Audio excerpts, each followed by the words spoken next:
black, black, black on black, black, my thoughts so black, black, black, I'm black, my skin is so black, I'm rocking that black on black is black. Ooh-wee. Hello, and welcome to my channel. Hey guys, Aisha here, and today we're going to do something I haven't done in a while. We're going to talk about some history. And today we are talking about the Black Panther Party. So let's get started. For one, it takes a while for me to research these videos, and also these videos are very triggering for me to research. That is why I haven't done one in a while. But I am going to get back on a schedule of doing these because I like doing these the most, honestly. But they are a lot. Yeah. Also, side note, I am sick right now. I don't feel very well. But I'm going to try to stay focused. Yeah. I have coffee right here.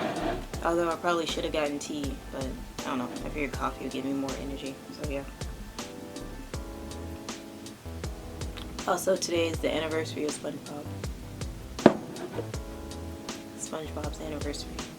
Started in 1999. Their first episode was today that I'm filming this video. But anyway, so let's get started. The Black Panther Party. I'm going to do some makeup, I'm going to do some hair and whatnot. And we're going to do this. Yeah. I'm going to stay focused. Alright, first thing first, I already got moisturizer on and sunscreen and stuff, so that's probably why you see a white cast on my face. I've been trying to get better about remembering to wear sunscreen because I'm usually outside, especially with gardening now and whatnot. Don't forget to check out my vlogs so you can see what I'm doing, what I'm not. When I'm doing random stuff on the weekends. You check out my garden and whatnot. Alright. So I have about 10 to 12 pages of notes right here. So we're gonna get started. So, the Black Panther Party originally started in 1966, founded by Huey P. Newton and Bobby Seale in Oakland, California. It was originally named the Black Panther Party for self-defense. It was created in response to the increase in police brutality, specifically towards African Americans in America by police. It was created to help the people, black people. So I wanted this to be more about the party itself, the group, and not so much about the individuals, but you can't really talk about the group without talking about the individuals. So we need to get started with Huey P. Newton, one of the founders of the Black Panther Party.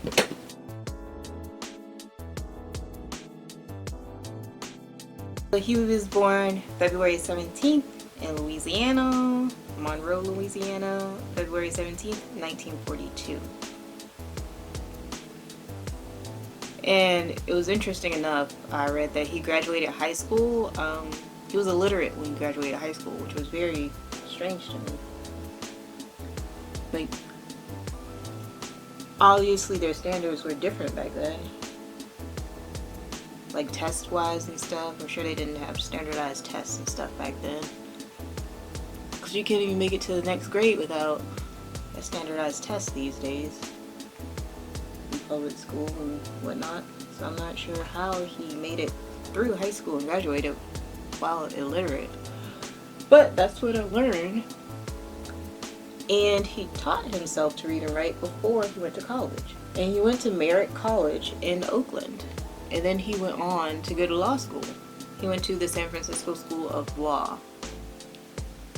So he and Bobby Seale met at Merritt College in Oakland, and Bobby was born October 22nd, 1936. And Bobby was born in Liberty, Texas. And his family moved around Texas a lot before they eventually moved to Oakland, California. I'm having a little bit of breakout as well, so don't mind it. I'm not. So his family ended up settling in Oakland during World War II. And Bobby actually was a member of the Air Force while he attended Merritt College.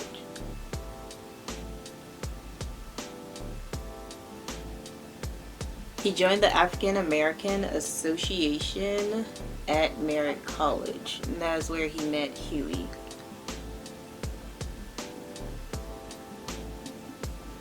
So they formed the Black Panther Party for self-defense. They formed it inspired by Malcolm X, and they adopted his slogan, "Freedom by any means necessary." So Malcolm X played a big part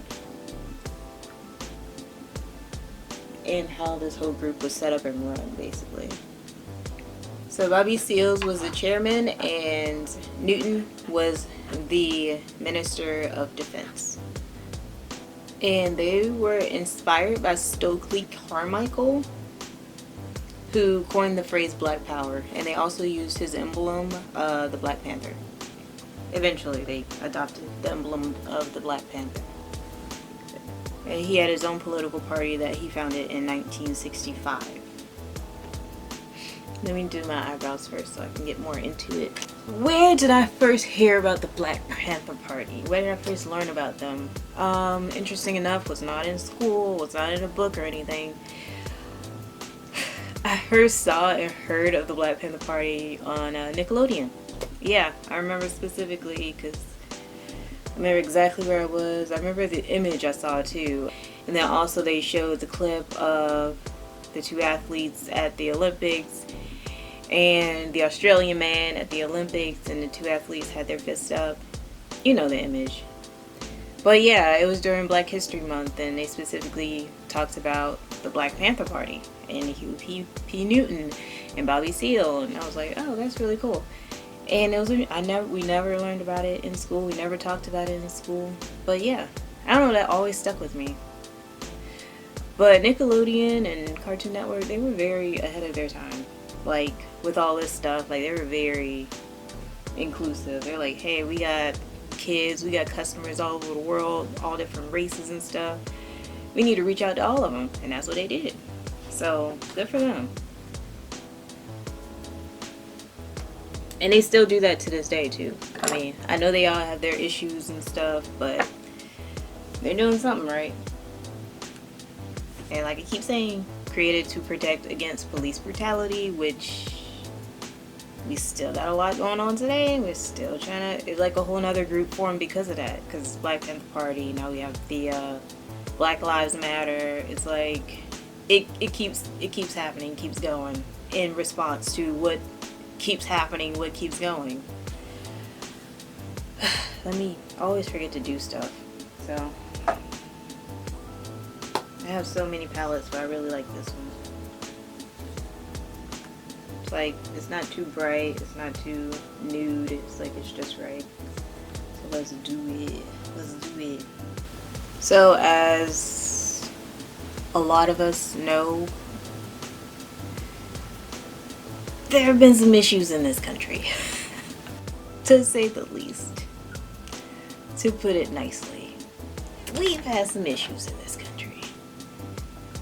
A lot of issues, a lot of problems that could arguably be easily resolved, but they have yet to be resolved, and they keep going on for decades and centuries, and here we are still.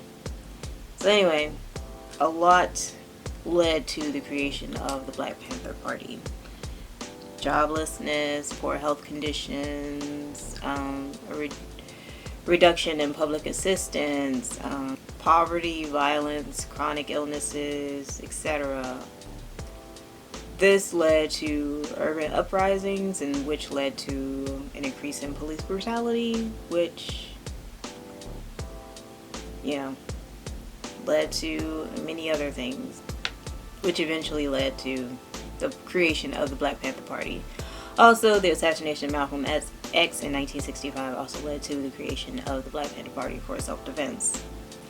So the Black Panther Party was commonly compared to African American nationalist parties, nationalist groups, organizations, whatever you want to call it.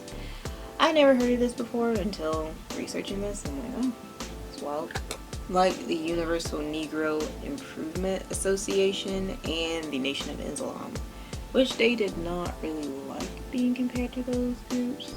I mean, they shared some of the same ideologies, but they were also very different.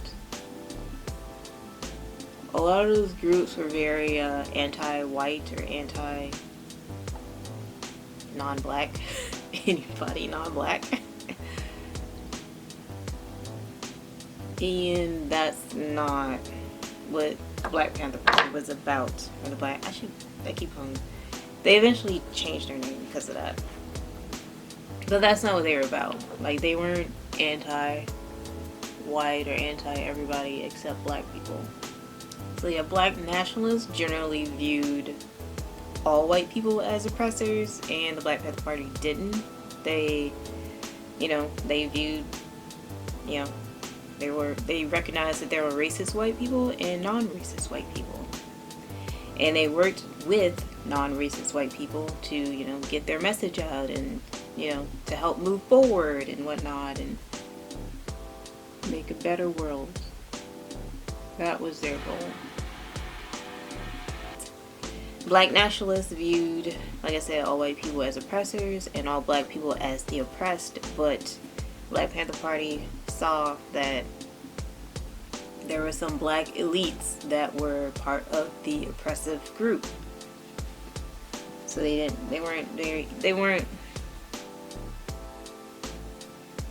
were realistic.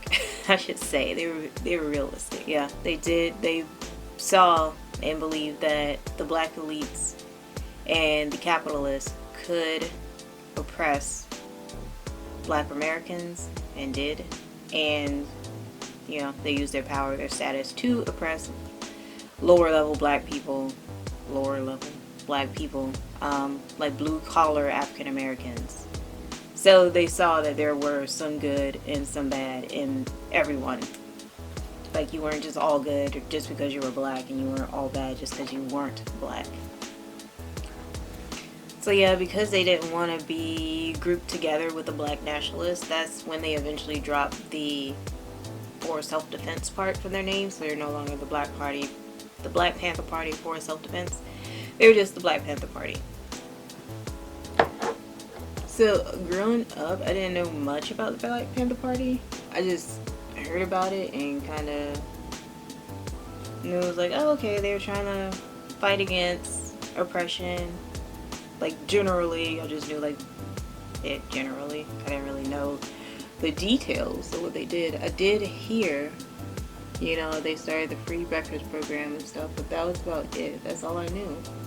So looking more into it, they started a lot of groups and programs that I did not know about. And it's really cool, actually. Like, for one, they're the reason why kids have free breakfast and lunch and stuff right now. Because they weren't getting that before. But what was happening before? Like, people were like, I know, like, before kids had to, like, take a quarter or something to school to get milk and stuff, but did everybody had to bring their own lunch, or what was it? I don't know. Or bring their own food, or just not get food at all? I don't know. It was very strange.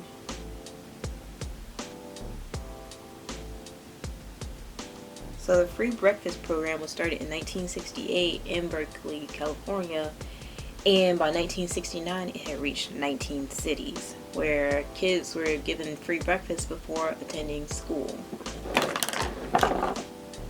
So the Black Panther Party also had free clinics as well. Yeah, I wrote it down. I'm going to talk about it later on, but since I'm talking about the free breakfast program right now, I might as well go ahead and say it. It was the Black Panther Party's free breakfast. I can't talk. What is wrong with me? The Black Panther Party's free breakfast program was the inspiration for the USDA's free breakfast program that launched in 1975. Hoover just didn't like the idea because it came from the Black Panther Party. Well, he liked the idea, but he said that the idea came from the wrong place because he didn't like the Black Panther Party. I'm talking about J. Edgar Hoover. but we'll talk about him later. But yeah, I just wanted to throw that in there because we're talking about the free breakfast program right now. AKA, he was a hater, which he literally was. He just hated black people. Let's be honest. So anyway, like I said, they also started health clinics. They have free health clinics, and they were called the People's Free Medical Centers. And they reached 13 cities across the country, and 60% of the Black Panther Party's members were women. So a lot of these facilities were run by women. You know, for women, by women, help women, but they weren't specifically just for women, but yeah. So a lot of these clinics they set up, they were pretty quick, like pop-up shops almost, like. A lot of them were set up in trailers, some of them in storefronts, but sadly a lot of them did not last very long. But a lot of the women who did work with the medical centers did go on to become certified medical professionals later on in life. And they also had youth institutes.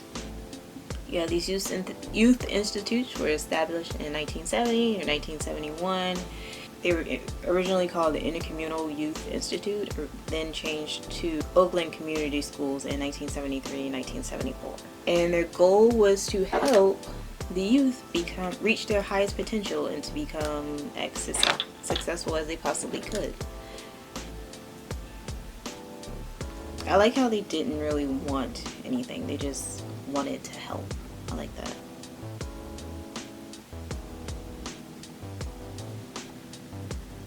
I'm going to help you become a better you. So these youth institutes were like schools. At first when I read about it, I thought they were like after school programs, but they were like full-on schools. First class graduated in June 1974. So that was interesting. I wonder if there are any famous people who went to these schools, because that would be really interesting.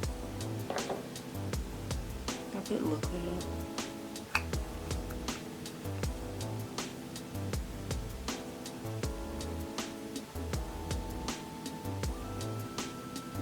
In 1977, the governor of California, Edmund Jersey Brown Jr., gave Oakland Community School a very special award for, quote, having set the highest standard for elementary school, for, quote, having set the standard for the highest level of elementary school education in the state. So Oakland Community School had regular, class instruction as well as field trips and more hands-on instructions, I guess you would say.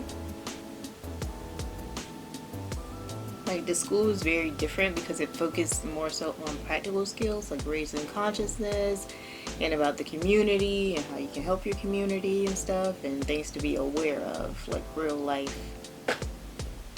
stuff you need to actually be aware of. And community building was a big one. The school also had its own judicial system where students and parents get together and vote and discuss different matters, and they had assemblies and they got together with the parents and they were able to have a dialogue about what they wanted going on in school, what was going on in school and the community around them. And they had a children's radio program called Kids, and they had their own little newspaper as well. Okay, so the Black Panther Party also established the SAFE program at the request of senior citizens. And they did this because senior citizens were getting mugged, specifically when they went to cash their Social Security checks. They were getting mugged. Previously, the senior citizens did go to the police, and the police told them to just walk closer to the curb. I'm not sure what that was supposed to do, but that's what they were told, and obviously that didn't help. They were pretty much brushed off by the police. So the Black Panther Party established SAFE, and they provided free transportation and escorts to the banks and whatnot for the senior citizens to cash their checks. just read that. And they also had the Free People's Ambulance program as well, ambulance services as well. And this provided free transportation for sick or injured people without financial checks or backgrounds or whatever, what have you. And this was as opposed to the $5,000 you would have to pay for an ambulance ride today. Isn't that wild? You have to pay to get a ride, to get help in an ambulance in America. It's ridiculous. $5,000 nonetheless. It's not a small bit of money. It's a few $1,000s. Not even a few, it's several $1,000s. This program had at least one ambulance that was 24 hours and operated on an emergency basis, and the others were non-emergency and operated from 8 to 5. And they had the free food program, and this was for Black and other oppressed people who needed help supplementing their food income. And they would provide extra food to Black and oppressed people who needed it until their financial status changed and they were able to afford more food.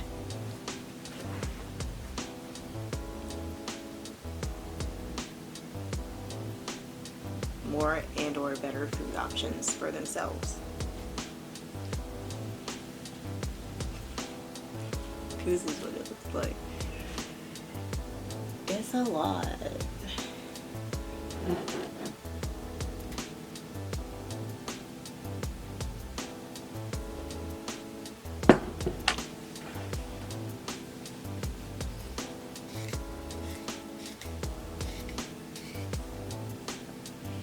So yeah, the Black Student Alliance, which consisted of several Black student unions, they joined together to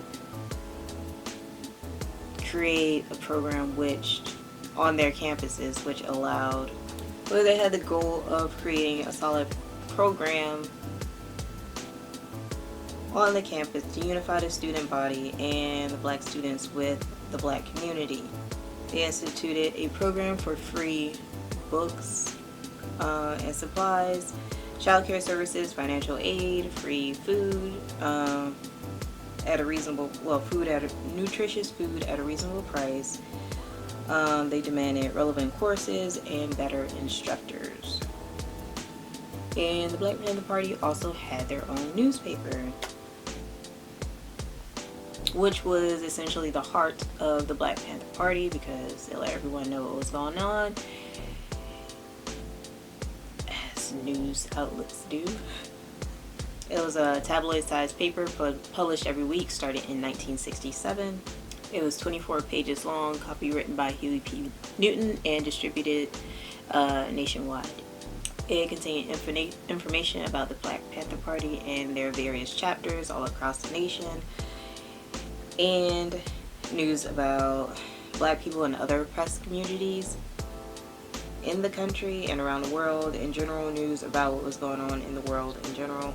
General news about what was going on in the world, of course, and general news related to the matters of liberating oppressed people from any sort of oppression worldwide. So next, let's talk about their 10-point program. So they had a 10-point program, and this is something they had in common with the Black nationalist groups, the Nation of Islam, etc. That's what they had in common with them. Their 10-point program was written in 1966 in October 15th. And let's go through it. Number 1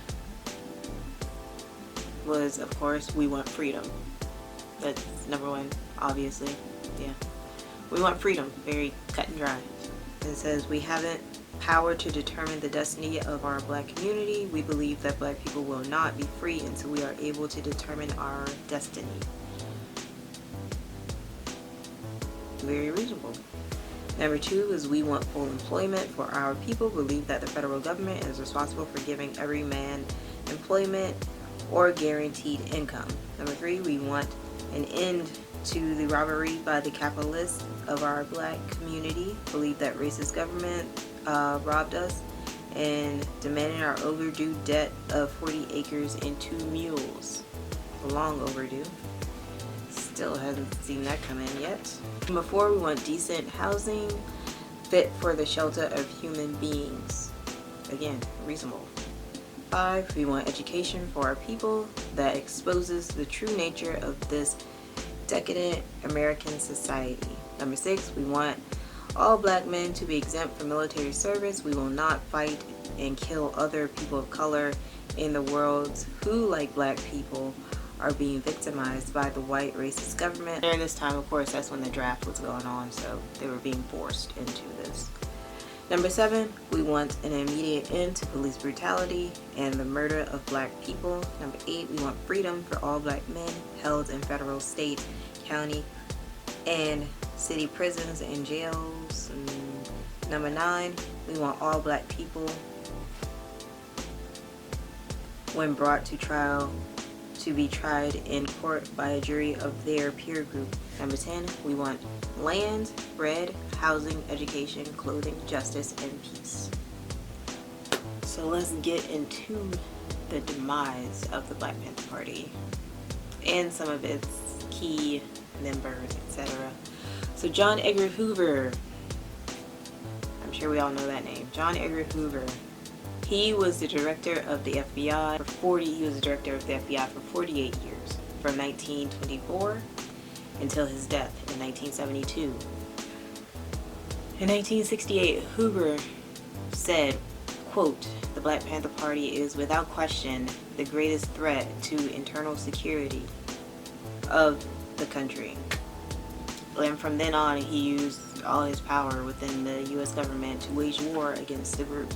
In 1967, he quietly used his power, like I said before, to unleash covert surveillance operations targeting subversive.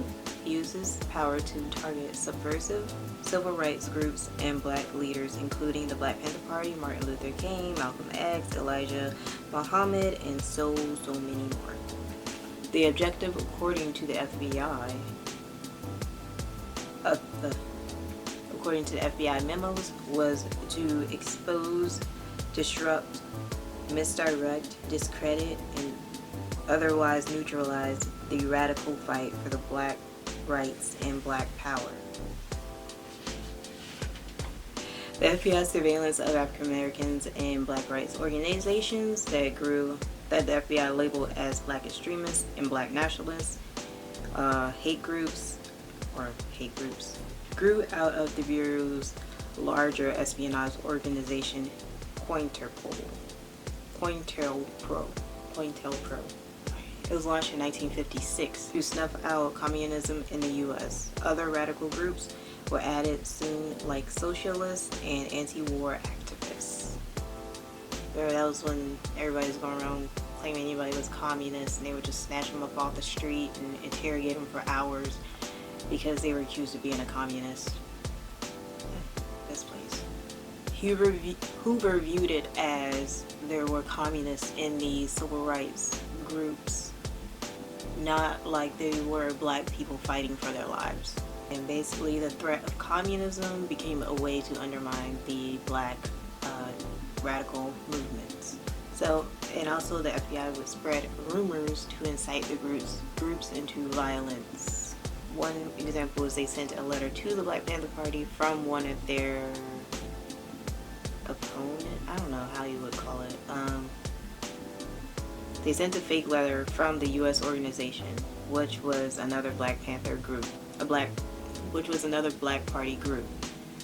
They sent a fake letter to the Black Panther Party from them, saying it was from them, warning that they were planning to ambush the leader of the Black Panther Party in LA. I don't know why, if they were actually trying to ambush the leader in LA, why they would send a letter saying they were going to do that. I don't know, but that's what they did. So, some of the key members of the Black Panther Party was, as I mentioned before, Huey P. Newton. Let's start with him. He was the Minister of Defense and also one of the founders of the Black Panther Party. Or co-founder, he was co-founder. He was killed in 1989. He graduated high school illiterate, taught himself literacy, and earned his PhD in social philosophy from the University of California at St. Cruz.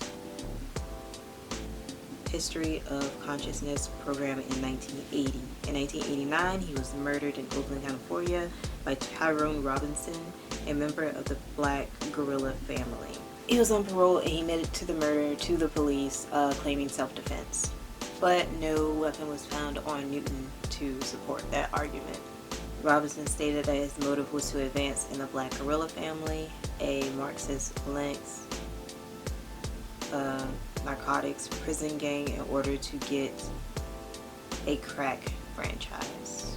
So Huey Newton also had like kind of a shaky past as well. He was accused of murder and several assaults. The murder, apparently he was accused of murdering a sex worker and assaulting several people in his life. The murder victim alleged that Huey thought they called him baby and he hated that nickname, so he kind of like flew off the handle. Yeah. And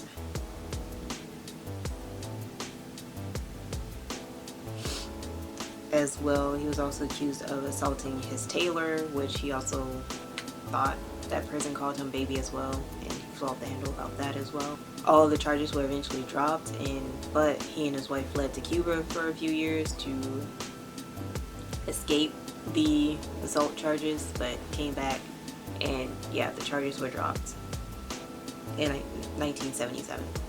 So Fred Hampton, another member of the Black Panther Party, he was a civil rights leader and a deputy chairman of the Black Panther Party of the Illinois chapter, formed the city's first Rainbow Coalition. His mother frequently babysat, get ready for it. His mother frequently babysat Emmett Till, and we know the story of Emmett Till, don't we? We should.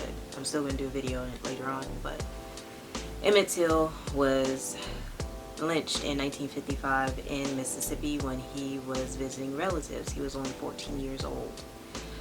He was falsely accused that we know of now, falsely accused of whistling at a white woman, which she, when did she say she lied? I think a couple of years ago in 2020, or was it 2019, something like that. But recently she admitted to lying about Emmett Till whistling at her, and she is still free, and the men who killed Emmett Till are still free. Well, weren't convicted either. I think they were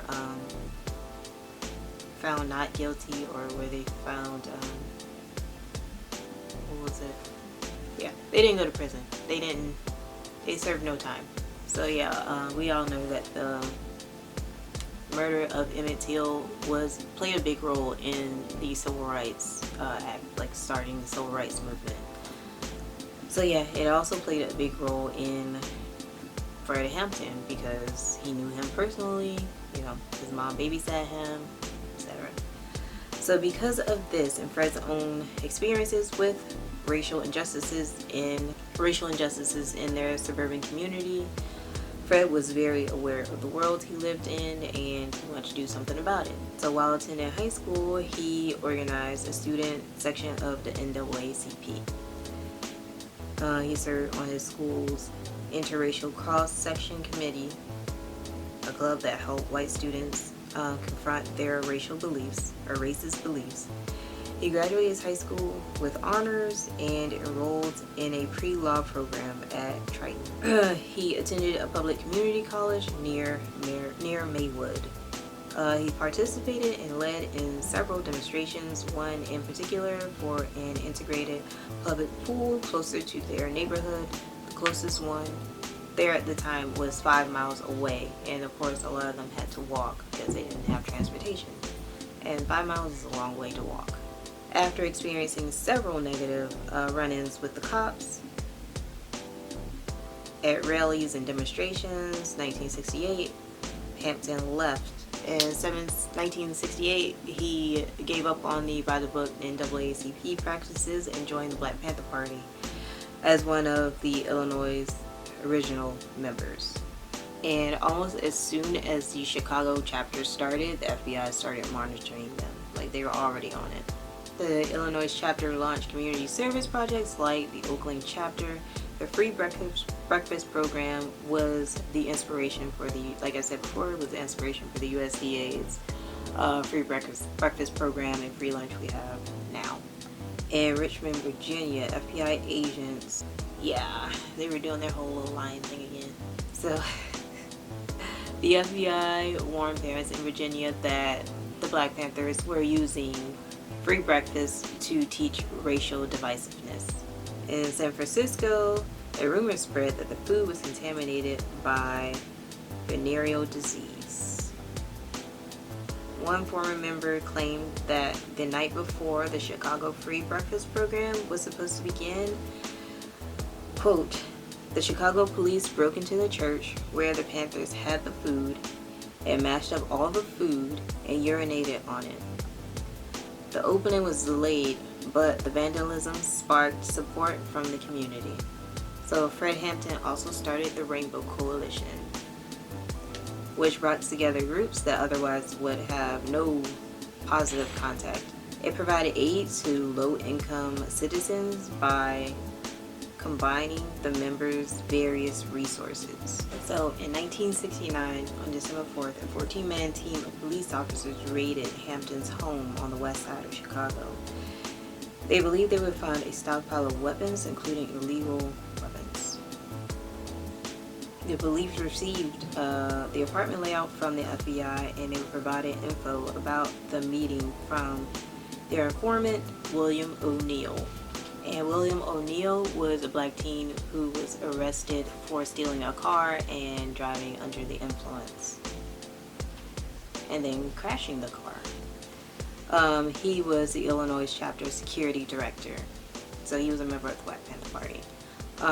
He provided the FBI with reports on the Black Panther meetings, members' access to weapons, and the floor plan for the apartment, with special focus on Fred in exchange for dropping the charges against him. So in order for him to get out of trouble with stealing the car and everything, he was a rat. Anyway, the police raided the apartment. Over 100 shots were fired during the raid. All except one was fired by the police. So the police fired over 100 shots, and only one was shot by someone else. Fred Hampton and Mark Clark died during this raid. Deborah Johnson, Akura Najiri, is the name she later took on. I'm not sure if I'm saying that right. Tried and failed to wake Fred Hampton during the raid. Others also tried to wake him, but he stayed asleep. It was later revealed that he had a dangerous amount of barbiturates in his bloodstream. During an independent autopsy after the first 2 toxicology tests, found no barbiturates in his system. Isn't that funny? So Johnson, Najiri, reported that after the cops took her from the room she shared with Hampton, she heard 2 cops say, one to another, "He's barely alive." Quote, that's in quotes. He's barely alive. She then heard 2 shots, followed by the second saying, "He's good and dead now." Isn't that something? All of the Black Panther members who made it out alive were arrested for attempted murder, aggravated battery, unlawful use of weapons, and the list goes on. So Mark Clark's and Fred Hampton's families later received a settlement of $1.8 million from the city of Chicago, Cook County, and the federal government. None of the officers, agents, or officials involved were ever convicted of a crime. In 1990, and again in 2004, the Chicago City Council designated December 4th as Fred Hampton Day. So yeah, Fred Hampton was targeted by the FBI, and he was only 21 years old when he died. Well, let's talk about Bobby Seale, chairman and co-founder of the Black Panther Party. He was one of the Chicago 8 charged by the U.S. government with conspiracy charges related to Vietnam War protests in Chicago, Illinois during the 1968 Democratic National Convention. He was famously bound and gagged during the trial for more than a month. This was by order of the judge, Julius Hoffman, due to the outbursts he had in court. He was separated from the other 7 defendants, and he was never convicted in the case, but he was sentenced to 4 years for criminal contempt of court, which was later reversed on appeal. So today he's 86 years old and living in Texas. In 1970, 1971, he was a co-defendant where he was tried for a 1969 murder of the Black Panther Party member suspected of being a police informant. The 6-month trial ended with a hung jury. After his release, he renounced violence and ran for mayor in Oakland in 1973 and finished second. He wrote several books and became a public speaker and still works to improve social services in Black neighborhoods and to improve the environment today. So he's still working today. And he is 86. So another Black Panther Party member, let's talk about Miss Shaka Khan, aka Yvette Marie Stevens. She grew up in the 50s and 60s in Chicago. Her father was a beatnik and her mother was a strict Catholic. As her father later remarried a civil rights activist who encouraged young Shaka Khan to speak at the rallies, and was recruited by the Black Panther Party, selling the Black Panther paper on the corner, usually barefoot in jeans. But when she was given a .38, that was when she was done with it. She then focused more on her music career and she threw the gun in the lake. And recently she celebrated her 69th birthday, so yeah. And she also helped with the free breakfast program as well. Let's talk about Miss Angela Davis, 78 years old, born in 1944. So she had a segregated upbringing in Birmingham, Alabama. That place. Oh man, I went there. I visited there. Visited the church.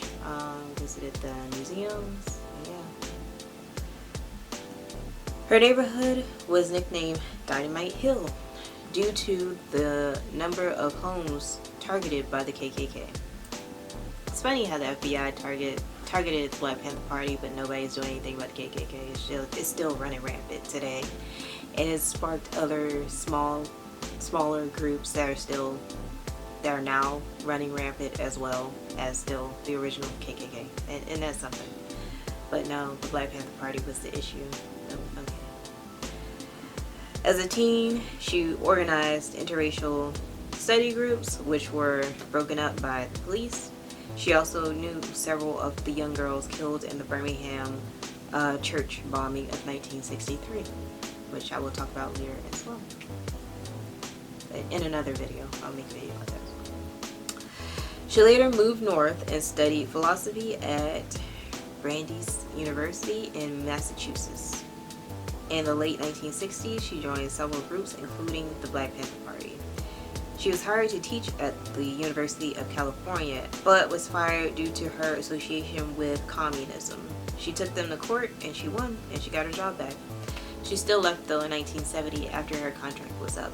She became a big supporter of the Soledad brothers, 3 men in Soledad prison accused of killing a prison guard. In August 1970, an escape attempt was made, which resulted in a shootout, and which resulted in the death of Jonathan Jackson, Superior Court Judge Harold Haley, and 2 other inmates. Angela Davis was brought up on charges for her part, including murder. She went into hiding and was one of the FBI's most wanted before being caught a couple of months later. She spent 18 months in jail before being acquitted in 1972. She traveled, lectured, and returned to teaching afterwards.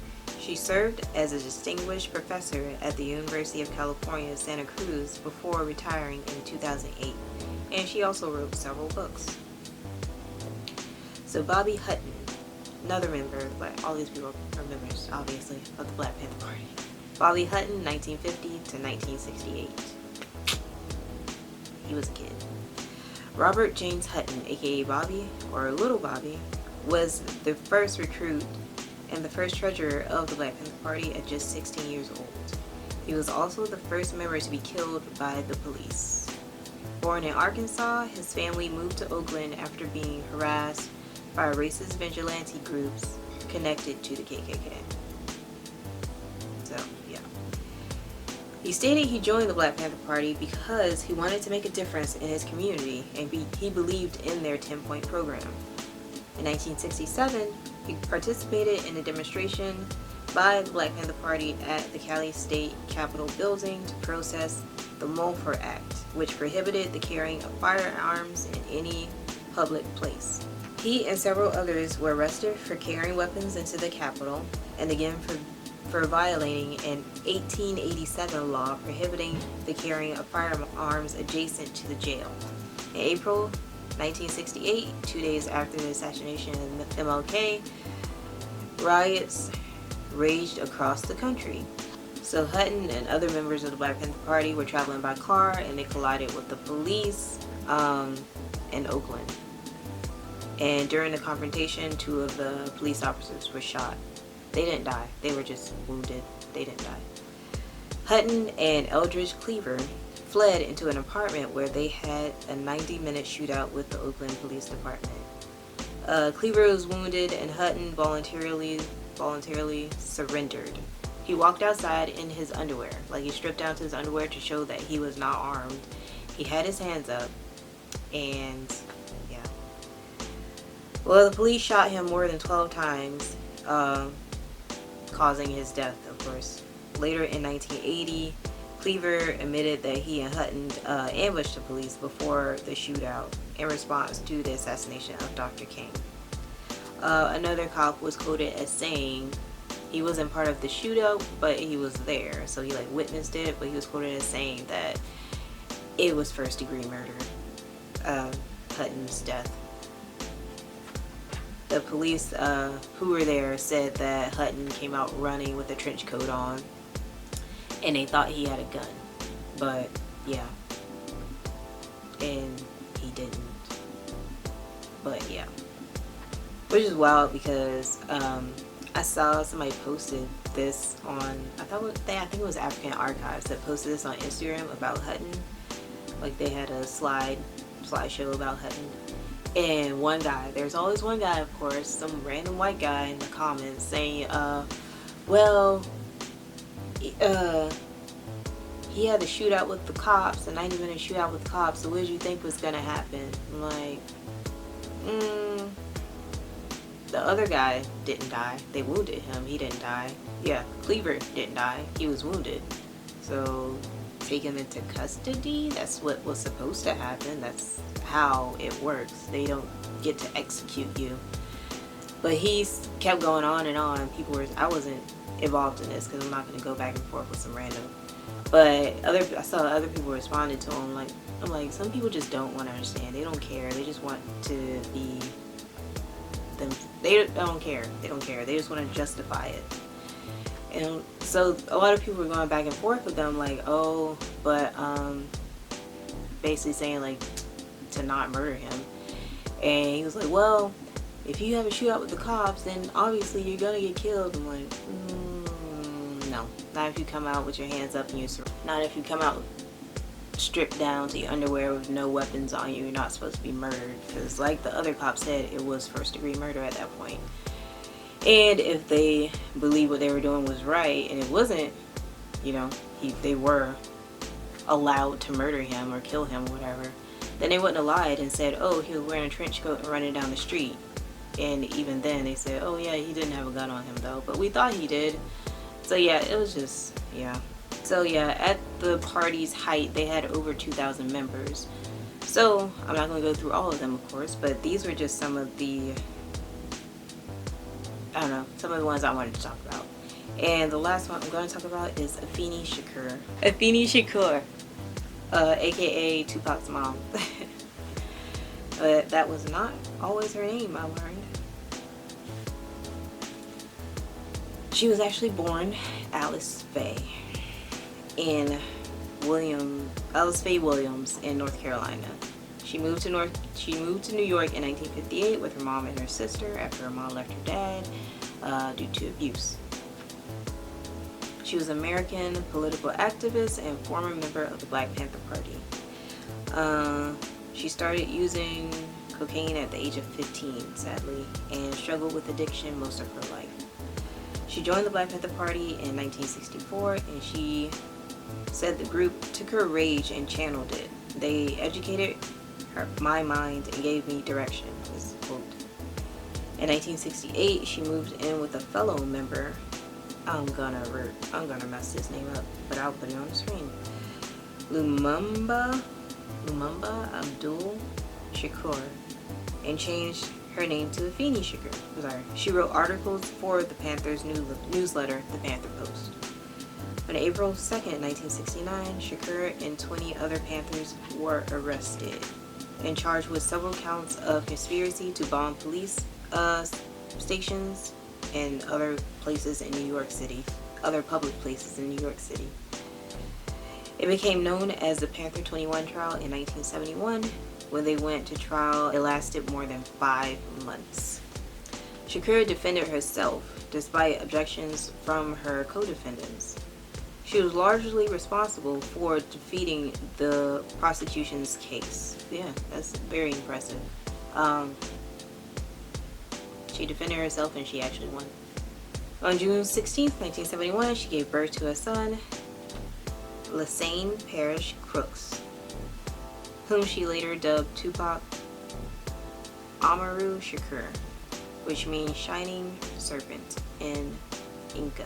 Afeni did not return to the Panthers, but remained proud of what she did during that period of her life, saying that the Black Panthers taught her to always believe in herself, and as a woman who was in the Black Panther Party, to believe that her opinion was worth more or as much as anybody else's. So this was a lot. I'm not sure how long this video is going to be, but it's going to be long. It's going to be long. There was a whole lot. There are so many members, so many different interesting stories. But sadly, what I learned most was like a lot has not changed. Like the KKK is still around. There's still other groups that sparked from the KKK. The Black Panther Party is pretty much gone. There are some members who are still alive, but the group itself is basically disbanded. There are some smaller groups that have started because of that, or not really because of that, but because of what's still going on. The same reason why the Black Panther Party started in the first place is why these other groups have started.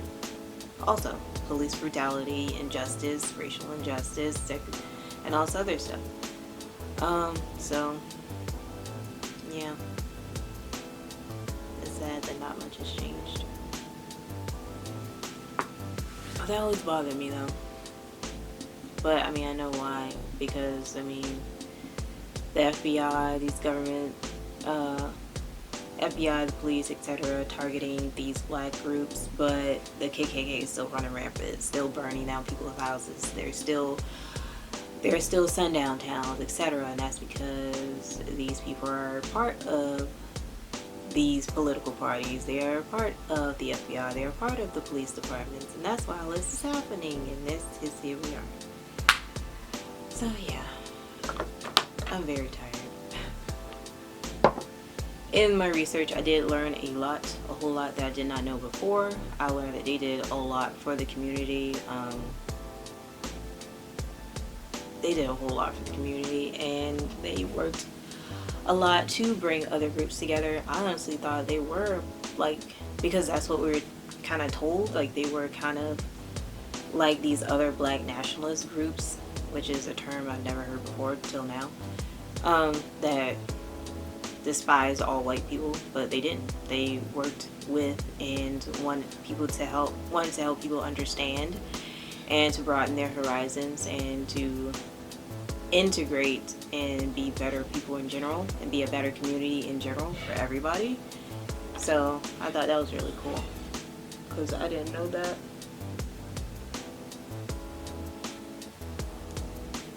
And I'm glad I learned that. But yeah, that is it. And like I always say, please read and learn more. I could not fit everything into this video. It's already gonna be super long, and I'm most likely gonna have to cut out a bunch of stuff I said anyway.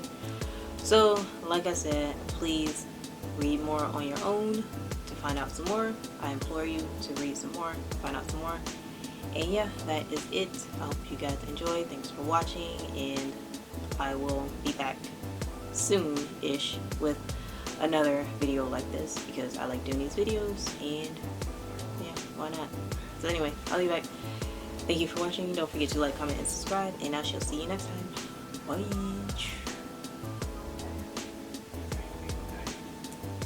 This hair is a lot. Color is interesting though.